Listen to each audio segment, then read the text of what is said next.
میں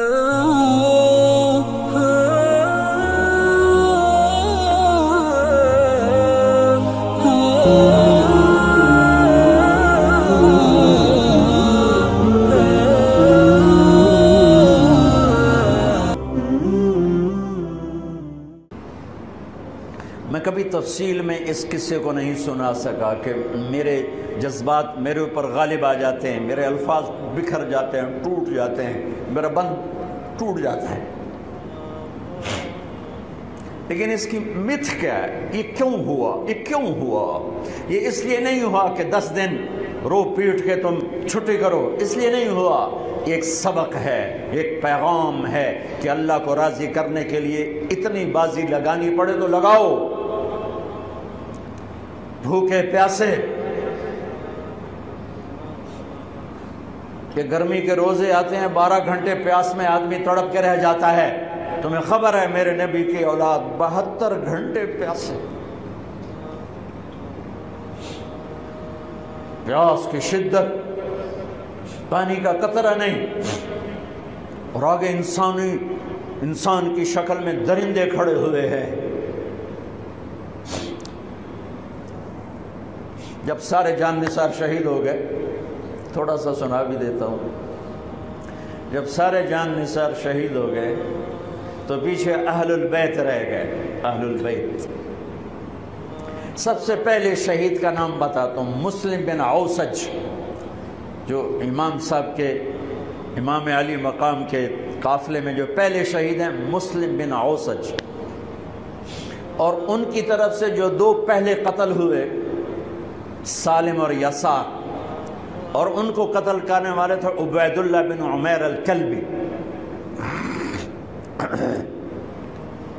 ایک ابن زیاد کا غلام تھا، ایک ربیعہ بن زیاد کا غلام تھا۔ وہ دونوں نکلے تو اس کے مقابلے کے لیے بربر بن خضیر اور حبیب بن مطاہر نکلے حسین علی مقام کے لشکر سے۔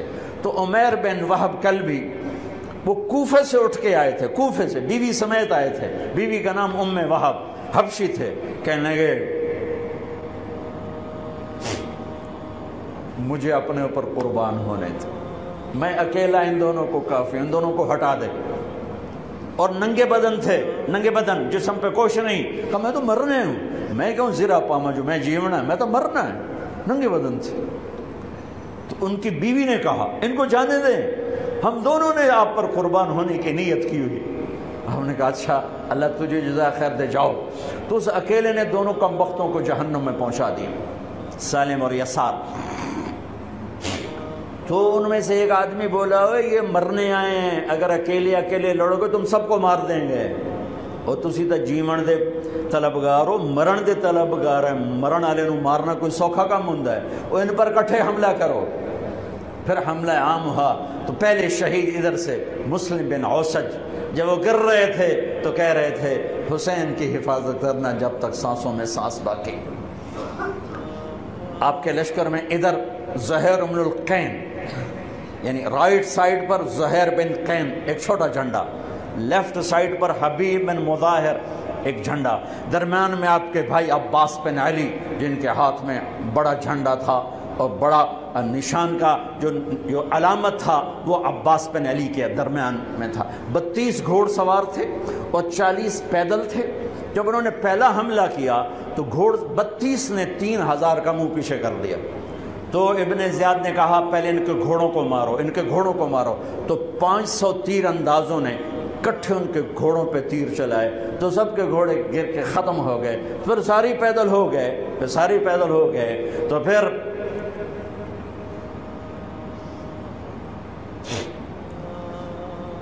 میں اٹک جاتا ہوں، اس لیے پھر میں آخر میں بیچ میں زہیر کی شہادت سنا دوں۔ زہیر بن القین،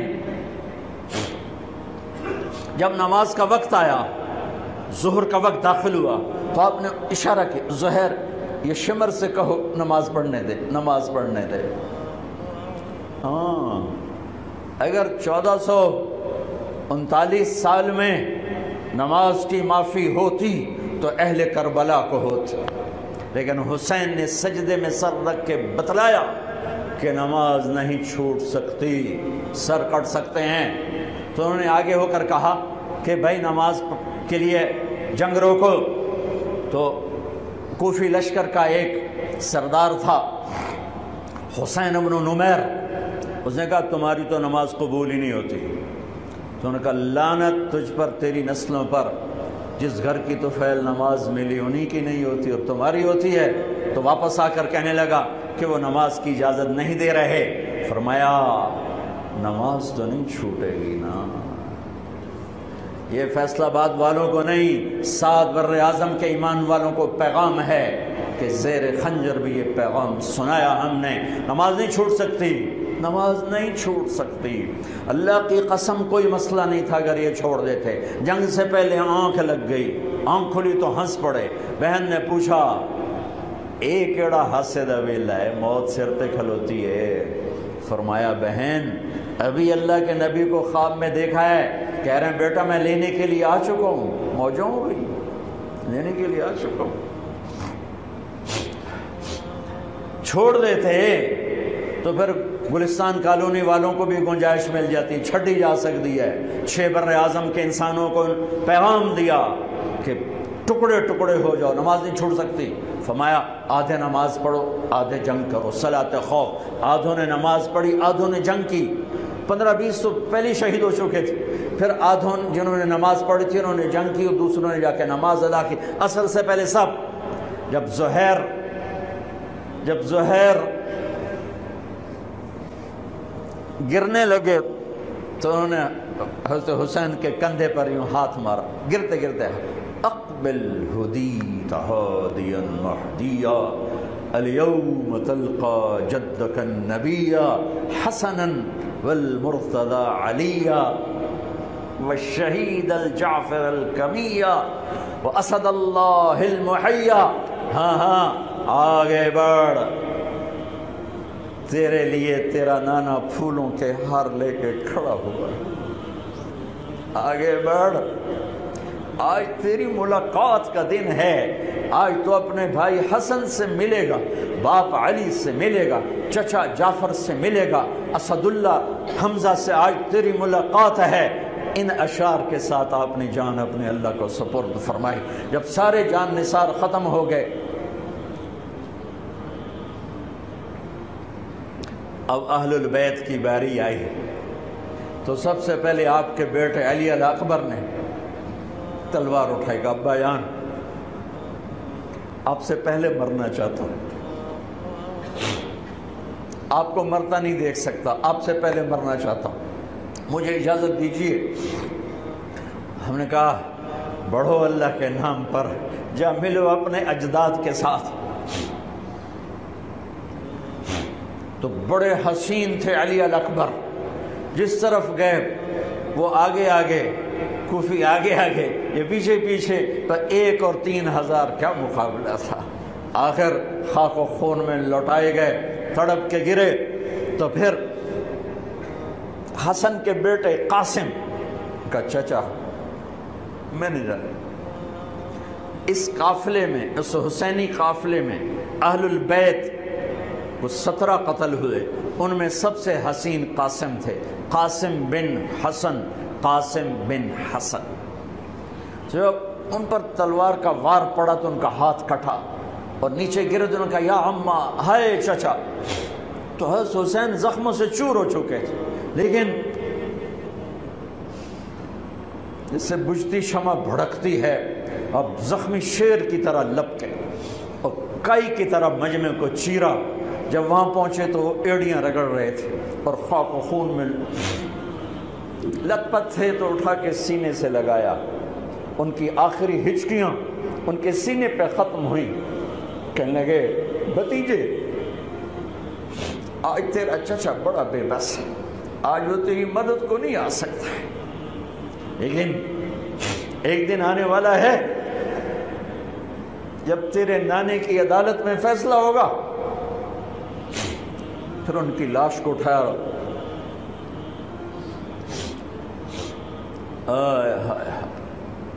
عبداللہ بن حسن، ابو بکر بن حسن، قاسم بن حسن، علی بن حسین لاشیں پڑے ہوئے ہیں، عبداللہ بن عقیل، عبد الرحمن بن عقیل علی کے بھائی لاشیں پڑے ہوئے ہیں، اپنے بھائی عباس بن علی، محمد بن علی، عبداللہ بن علی، عثمان بن علی، ابو بکر بن علی اور حسین بن علی، 5 بھائی پہلے لاشیں پڑے ہوئے ہیں۔ اون بن عبداللہ بن جعفر، محمد بن عبداللہ بن جعفر، عبد الرحمن بن مسلم بن عقیل، جعفر بن مسلم بن عقیل، عبداللہ بن مسلم بن عقیل، عبداللہ بن ابو سعید بن عقیل، یہ سب اہل البیت ہیں جن کے لاشوں کے انبار ہیں۔ اور آخر میں ایک بچہ 2 سال کا عبداللہ، آپ کو خواب و خیال بھی نہیں تھا کہ اس بچے پر بھی کوئی اس طرح کا ظلم و ستم ڈھائے گا، تو آپ جب اکیلے رہ گئے تو آپ نے کہا عبداللہ کو بھیجو۔ آخری ملاقات بیٹے سے، تو اس کو سینے سے لگایا، چوم کے یہاں بٹھایا، ابھی تقدیر کا کچھ امتحان باقی تھا۔ 2 سال کا بچہ، شامی لشکر سے بنو اسد کا ایک بنو ابن الموقد، اس نے تیر جو چلایا خطا بھی جا سکتا تھا، یہاں آ کے لگا اور پار ہو گیا، بچے کی گردن ایسے ڈھلک گئی، یہاں امام علی مقام۔ ارے بھائی، میں قطر ہاسپٹل گیا کسی کام، تو وہاں کسی کا بچہ تھا منگوڑے میں ہاسپٹل میں، ویسے تڑپ رہا تھا، پتہ نہیں اس سے کیا تھا، اور اس کی ماں ایسے اس کو کھڑی دیکھ، یہ منظر میں آج تک نہیں بھولا، اس ماں کے چہرہ، صرف اس کی آنکھیں نہیں رو رہی تھی، مجھے اس کا سارا وجود روتا ہوا دکھائی دیا، اور اس بچے کے اوپر ڈاکٹر کھڑے ہوئے ہیں، اچھا نہیں کیا، مجھے نہیں پتا اس کو کیا تھا، وہ ایسے بے قرار ہو کے تڑپ رہا تھا۔ یہ 2001 کا واقعہ ہے، 16 برس گزر چکے ہیں، میں واقعہ نہیں بھول سکا ہوں۔ اس باپ کو سوچو جس کے سامنے 2 سال کے بچے کے گردن کے تیر پار ہو گیا ہو، اور پھر وہ خون، یہاں بچے کا خون دونوں ہاتھوں میں لیا اور یوں آسمان کی طرف بلند کر کے کہا، میرے رب، بس تو راضی ہو جا، تو راضی ہے تو کم ہی بڑھ گئے۔ یہ پیغام ہے فیصل آباد کے تاجروں کو، پورے ملک کے تاجروں کو، پوری دنیا کے اہل ایمان کو، کہ اللہ کو پانے کے لیے ہر سودا قبول ہے، قبول ہے۔ ہاں، پھر کھڑے ہو گئے کہ چل بچیا تو چل، تیرا پیو بھی آ رہا ہے۔ اب آپ کو شہید کرنا کوئی مسئلہ نہیں تھا، زخموں سے چور تھے، لیکن ہر کوئی ڈرتا تھا بھئی میں نہ مارا، تو شمر آیا بدبخت، کیوں نہیں قتل کرتے ہو؟ تو ابو زرع بن شریک تمیمی نے پہلا وار سیدھا کیا، جو یہاں لگا، شانے پر لگا، تو اس سے آپ ڈولے، تو سنان بن انس نے سینے پر نیزہ مارا، اس سے آپ گرے، تو شمر نے کہا سر کاٹو، تو خولہ بن یزید آگے بڑھا، پھر ڈر کے پیچھے ہٹ گیا، تو سنان بن انس نے اس کو گالی نکال کر پیچھے دھکا دیا، اور اس امت کا بدبخت ترین انسان جس نے میرے نبی کے نواسے کی وہ گردن کاٹی جس پر میرے نبی کے بوسے تھے، گردن کاٹ کے سر اوپر چڑھا دیا۔ پھر خیموں کی طرف بڑھے، تو اللہ کو زندگی مقصود تھی، آل رسول کی نسل چلنی تھی، تو علی ابن الحسین بیمار تھے، جن کو زین العابدین، اب ابھی میں نے ان کا قصہ سنایا، اس پر شمر کی تلوار رک گئی کہ چلو بیمار ہے چھوڑ دیا جائے، بیمار ہے چھوڑ دیا جائے۔ تو خواتین، بچے، حضرت علی کی بیٹیاں فاطمہ بنت علی، زینب بنت علی، حضرت حسین کی بیٹی سکینہ بنت حسین، اور آپ کی بیگم رباب، آپ کو بیویوں میں سب سے محبوب بیوی تھی رباب۔ آپ فرمایا کرتے تھے جب رباب میکے چلی جاتی ہے تو میری تو نیند ہی اڑ جاتی ہے، اتنا ان سے پیار تھا، وہ بھی ساتھ تھی، ان سب کو ان کے کانوں کی بالیاں کھینچ کے اتار دی۔ پھر ابن سعد نے کہا 10 گھوڑ سوار آؤ، انہوں حسین کے جسم پہ گھوڑے دوڑا دیے، ادھر سے ادھر سے ادھر سے۔ جب قافلے کو گھسیٹ کے باہر لائے، لے جانے لگے تو حضرت زینب نے دیکھا 72 سر نیزوں پہ چڑھے ہوئے تھے۔ سب سے معصوم سر عبداللہ بن حسین، وہ بھی نیزے پہ چڑھا ہوا تھا۔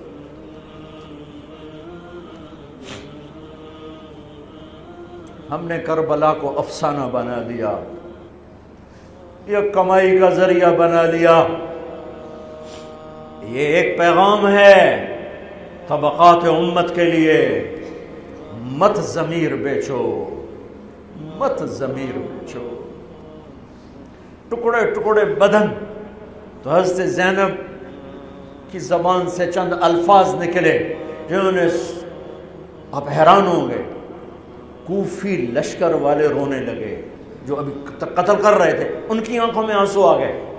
قوا محمدا وا محمدا،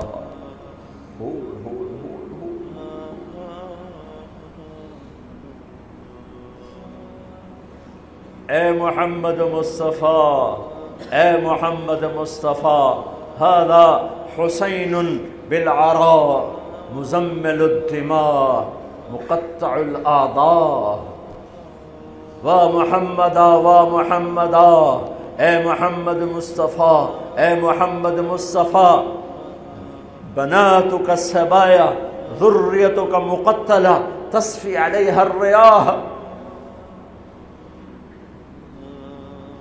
آج حسین کی بارات ہے محمد مصطفیٰ، آج تیرے نواسے کی بارات ہے، آج اس نے اپنی بوٹیوں کا ہار گلے میں ڈالا ہے، اپنے خون کے قطروں سے بنا ہوا لباس پہنا ہے، آج وہ سرخ جوڑے میں بڑا حسین نظر آ رہا، آج وہ سرخ جوڑے میں بہت پیارا لگ رہا، اس کا جسم بکھرا ہوا ہے، اس کی بوٹیاں بکھر گئیں، اس کے بدن کے ٹکڑے ٹکڑے ہو گئے، آج اس کا لاشا پڑا ہے۔ یا ہے محمد مصطفیٰ، آج آپ کی بیٹیاں قید میں ہیں، آپ کی اولاد ذبح ہو چکی ہے، ان پر کفن ڈالنے کی اجازت نہیں دی تھی ان بدبختوں نے، تو تصفی علیہ الریاح، کوفے والوں نے کفن بھی نہیں دینے دیا، تو ہم ہوا نے مٹی اڑا کر آپ کی اولاد کو مٹی کا کفن پہنا دیا ہے۔ ہاں، یہ کٹا ہوا سر پھر صرف حسین کا ابن زیاد کے سامنے پیش کیا گیا، تو اس نے منہ پہ چھڑی ماری، پھر چھڑی ماری، پھر کہنے لگا میں نے ایسا حسن نہیں دیکھا کہ مر کے بھی چہرہ مسکراتا چمکتا ہو۔ تو حضرت انس نے کھڑے ہو کر کہا او ظالم، یہ چھڑی یہاں سے ہٹا، نہ کر، میں نے ان ہونٹوں پہ اللہ کے نبی کے ہونٹوں کو لگتے دیکھا ہوا ہے، نہ کر۔ کہنے لگا تو بوڑھا نہ ہوتا تو میں تیری گردن اڑا دیتا، تیری عقل خراب ہو گئی ہے، تو میں میری نہیں تیری عقل بگڑی ہے، آنے والے دن تو دیکھے گا تیرے ساتھ کیا ہوگا۔ پھر یہی سر یزید کے سامنے رکھا گیا، اس نے منہ پہ چھڑی ماری، تو زید ابن ارقم کھڑے ہو گئے، کہنے گے نہ کر، میں نے ان ہونٹوں پہ نبی کے ہونٹوں کو لگتے دیکھا ہوا۔ میرے بھائیو، نماز کا وقت قریب ہو گیا، بلکہ میں نے زیادہ وقت لے لیا ہے، میں کسی کی تفصیل تو زندگی بھر کبھی نہیں سنا سکا، اشارے کر دیتا ہوں، پڑھو اس کو، پڑھو، خود پڑھو، پیغام لو، پیغام لو۔ ہے ظلم کا ساتھ نہیں دیا، جھوٹ کا ساتھ نہیں دیا، ذبح ہو گئے نسل سمیت، بچوں سمیت، پوری دنیا کے تجار کو پیغام ہے، جھوٹ سے بچ، خیانت سے بچ، سارے دفتر والوں کو پیغام ہے، رشوت سے بچو، رشوت سے بچو، ظلم و ستم ڈھانے سے بچو، ساری دنیا کے، میرے ملک کا ایک ایک طبقہ ضمیر بیچ کے سویا ہوا ہے، جہاں انصاف دینے والے بک جائیں، جہاں جج کے قلم کی قیمت لگے، جہاں جس دیس کے جج کو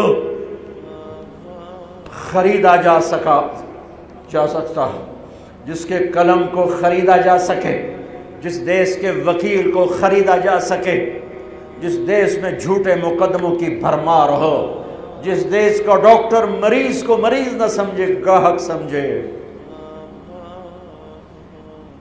اور مرتے کی کھال اتارے، مرتے ہوئے کی کھال اتارے، جس دیس کا وکیل خود ایک مافیا گروپ بن چکا ہو، جس دیس کا، میں وکیلوں کا رونا کیا روں، میں ججوں کا رونا کیا روں، میرے دیس کا تو ریڑھی والا بھی ظالم ہے، مزدور بھی ظالم ہے، غریب بھی ظالم ہے، مالدار بھی ظالم ہے، ظلم کے اندھیروں میں دیس ڈوبا ہوا ہے۔ میرے بھائیو، ہمارا نیا سال شروع ہو چکا ہے، اور ہم توبہ کریں اللہ کی بارگاہ میں۔ میرے بھائیو، میں بہت دہراتا ہوں اس بات کو، جس فرد میں، جس قوم میں، جس دیس میں، جس خاندان میں، جس معاشرے میں ظلم ہوگا، جھوٹ ہوگا، دھوکہ ہوگا، وہ تباہ ہو جائیں گے، چاہے مسلمان ہیں چاہے کافر ہیں۔ جس دیس میں، جس قوم میں، جس ملک میں، جس معاشرے میں، جس فرد میں سچائی ہوگی، انصاف ہوگا، دیانتداری ہوگی، اللہ ان کی حفاظت کرے گا، عزت دے گا، چاہے مسلمان ہیں چاہے کافر ہیں۔ دنیا کی عزت ضرور ملے گی، کفر کے ساتھ ملے گی، کہ سچائی، دیانتداری، عدل و انصاف پر اللہ سایہ کر دیتا ہے، چاہے کفر ہے چاہے اسلام ہے، موت تک۔ کافر ہے تو موت تک، موت کے بعد ایمان کا فیصلہ ہے، لیکن اگر ایمان ہے تو یہ جہان بھی بن گیا، وہ جہان بھی بن گیا۔ یہی فیصلہ بات کی بات ہے۔ میں صبح نکلا، سیر کر کے واپس آ رہا تھا، مجھے دور سے ایک ریڑھی والا نظر آیا، سفید داڑھی، پگڑی، تو مجھے بڑا اچھا لگا کہ عام طور پہ ریڑھی والوں کا یہ حلیہ نہیں ہوتا ہے، تو لہٰذا دور سے میری نظروں میں جچ گیا۔ جب میں قریب سے گزرا تو میں نے پھر اس کو ایسے دیکھا، تو میں نے دیکھا وہ رو رہا تھا، ایسے خاموش آنسو، ساز خاموش ہیں فریاد سے معمور ہیں ہم، اور ایک ہاتھ ریڑھی پر تھا، ایک ہاتھ پیٹی پر تھا، جو کوئی پیٹی لایا تھا، اور ایسے رو رہا تھا، ایسے رو رہا تھا۔ تو میں رک گیا، میں نے کہا بزرگو خیریت تو ہے، آپ کیوں رو رہے ہیں؟ تو اس نے مجھے کوئی جواب نہیں دیا، اس نے پیٹی ایسے اٹھا دی میرے آگے، تو وہ پیٹی سیب کی تھی، اس کے اوپر سیب ٹھیک تھے، نیچے سارے گلے ہوئے سیب تھے، تو سارے سیب ایسے بکھر گئے۔ یہ پیٹی میں سیب بھرنے والا نہ تو وکیل ہے، نہ تو ڈاکٹر ہے، نہ تو بھوانے بازار کا تاجر ہے، نہ وہ سیشن کورٹ کا جج ہے، نہ وہ کوئی ڈی سی او ہے، نہ وہ کوئی تحصیلدار ہے، وہ مزدور ہے، غریب آدمی ہے۔ غریب کا ظلم بتا رہا ہوں۔ تو جب سیب بکھرے تو میں اس کو دیکھوں، سیبوں کو دیکھوں، مجھ سے کہنے لگا، کوئی اردو سپیکنگ تھا، پنجابی نہیں تھا، اردو سے کہنے لگا، بیٹا میں بہت غریب، اس کی بہت، اور جب اس نے زور ڈالا نا، میں بہت غریب، انہیں ایسے لگا مجھے جیسے کسی نے چھری سے میرا کلیجہ چیر کے ڈالا، میرے آنسو نکل پڑے، میں اب رو رہا ہوں۔ اس واقعے کو 30 سال گزر چکے۔ بیٹا میں بہت غریب ہوں، صبح منڈی جاتا ہوں، ایک پیٹی لاتا ہوں، شام تک بک جاتی ہے، بچوں کے لیے تازہ آٹا لے کے جاتا ہوں، آج کسی نے میرے بچوں کی روٹی مجھ سے چھین، آج کسی نے میرے بچوں کی روٹی مجھ سے چھین۔ اسی سیب کی پیٹی کو اب اوپر تک لے جاؤ کہ لوگ جانوں سے کھیل رہے ہیں، اپنی عزت اقتدار، جھوٹی عزتوں کے لیے عزتوں سے کھیل رہے ہیں، جانوں سے کھیل رہے ہیں، حقوق سے کھیل رہے ہیں۔ یہاں ایسے ضمیر بکتے ہیں جیسے بھیڑ بکریاں بکتے، یہاں ایسے زبان کے بول بکتے، اے نہیں کسائیاں کول جاؤ تو بچ سری دے وے زبان بھی آیا تو سر بھی آیا، یہاں ایسے دماغ بکتے ہیں جیسے بکرے کی سری بکتی ہے، ایسی زبانیں بکتی ہیں جیسے بکرے کی زبان بکتی ہے، ایسے ضمیر کے سودے ہوتے ہیں جیسے بھیڑ بکریوں کے سودے ہوتے ہیں۔ اور میری جیب خالی تھی، میرے پاس کچھ بھی نہیں تھا، جو میں تو ایسے صبح نکلا تھا، مجھے اتنا صدمہ ہو کہ ہے کہ میری جیب اتنے پیسے تو ہوں دیتے، بابے دی پیٹی جو کے پیسے تھے انہوں نے دے ہی دیندہ۔ آج تک مجھے یہ دکھ رلاتا ہے۔ پھیلا دو سارے پنجاب سے، وہ کراچی سے لے کر خپلو تک، گلگت تک، سب کچھ یہی ہو رہا ہے۔ روتے ہیں حسین کو، کھڑے ہوئے ہیں یزید کے ساتھ، روتے ہیں آل رسول کو، کھڑے ہوئے ہیں شمر کے ساتھ، ابن زیاد کے ساتھ۔ ان مگر مچھ کے آنسوں کی میرے رب کی بارگاہ میں کیا قیمت ہے؟ میرا معاشرہ ظلم و ستم میں ڈوب چکا ہے۔ کہتے کہتے کہتے کہتے عمر بیت گئی۔ بھائیو جتنے بیٹھے ہو اتنے تو توبہ کریں ہم، کہ آؤ بھائی آج ہم اپنے اللہ کو راضی کرنا، اپنی زندگی کی منزل بنائیں، اپنی زندگی کا مقصد بنائیں۔ ظلم سے نکلو، جھوٹ سے نکلو، بہتان سے نکلو، رشوت سے نکلو، حرام سے نکلو، شراب سے نکلو، زنا سے نکلو، بدکاری سے نکلو، فحاشی سے نکلو، جوئے سے نکلو، جھوٹے مقدموں سے نکلو، جھوٹی گواہیوں سے نکلو۔ قتیبہ بن بکار کی مجلس میں مصر کا بادشاہ واز سنتا تھا، 18 برس آتا رہا، 18 برس، اور ہر سال 1000 دینار، 1000 دینار ان کو گفٹ کرتا تھا، 1000 دینار، کوئی 10 کروڑ روپیہ بنتا ہے، 1000 دینار۔ 18 سال کے بعد ایک فتوے پہ دستخط مانگے کہ یہاں سائن کر دیں، فتویٰ غلط تھا۔ انہوں نے کہا مولوی نو 18,000 دینار دیتے کیوں نہیں کرے گا؟ انہوں نے فرمایا یہ تو شرعاً خلاف ہے، میں کیسے دستخط کروں؟ وہ کہنے لگا کرنے پڑیں گے۔ کہا میرا ضمیر نہیں تم ایسے خرید سکتے، میں نہیں کروں گا۔ کہنے لگا میرے 18,000 دینار واپس کر۔ 18,000 دینار اربوں روپیہ بن چکا ہے۔ انہوں نے کہا مولوی بھکھا ساڈا کھاوے تے ساڈے اگوں سر چاوے۔ کہنے گے ٹھیک ہے، گھر گئے، 18 تھیلیاں 1000 دینار کی، ان کے رسی بھی گرا بھی نہیں کھولی تھی، گرا پہ سرکاری مہر ہوتی ہے، وہ مہر بھی نہیں ٹوٹی ہوئی تھی، جیسی تھی ویسی لا کر اس کے سامنے رکھ کے کہا تو میرے ایمان دا مول اتنا ہی لایا اے 18,000، نکل جا میری مجلس سے جو کم وقت، تو نے مجھے 18,000 میں خریدنا چاہا، تو نے میرے ایمان کی قیمت یہ لگائی تھی، جیسے وہ پڑا تھا اس کے منہ پہ مار دیا۔ بھائیو ایسا اللہ سے ایمان مانگو، ضمیر مانگو جو اللہ پہ تو قربان ہو، لیکن ان سکوں پر نہ بک جائے، ان ٹھیکروں پر نہ بک جائے۔ نیت کرتے ہو سارے؟ توبہ کرتے ہو میرے ساتھ؟ کہو یا اللہ میری توبہ، پھر کہو یا اللہ میری توبہ، پھر کہو یا اللہ میری توبہ۔ پکی ہے تو اللہ کے ہاں قبول ہے، چونکہ میرے رب کو توبہ جیسے پسند ہے، سبحان اللہ۔ اور میری تمہاری تو عمر ہی کوئی نہیں ہے۔ میرا رب کہتا ہے میرا بندہ اتنے گناہ کر کہ زمین سے اٹھا کر آسمان کی چھت کو لگا دے، یہاں سے اٹھا کر آسمان کی چھت کو لگا دے، پھر صرف ایک دفعہ کہنا یا اللہ معاف کر دو، میں ساری معاف کر دوں۔